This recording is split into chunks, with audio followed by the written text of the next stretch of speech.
Black hat hackers are cyber criminals. online ပေါ်မှာတင်းအကောင့်တွေနဲ့ငွေကြေးတွေအချိန်မရွေးဆုံးရှုံးသွားနိုင်တဲ့ phishing အကြောင်းကိုသင်သိပါသလား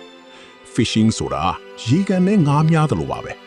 hacker တွေကတားကောင်စီကနေအချက်လက်တွေရအောင်ငါးများချိတ်နဲ့ညှားတဲ့နည်းလမ်းဖြစ်ပါတယ်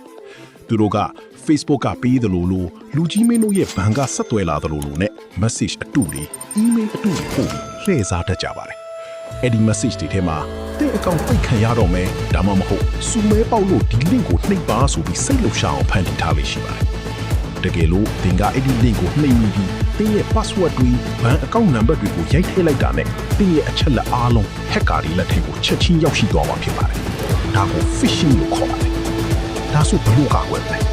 ပထမဆုံးအနေနဲ့ဘယ် link ပဲလာလာ web address ကအမှန်တကယ်ဟုတ်မဟုတ်ပဲစစ်ဆေးပါ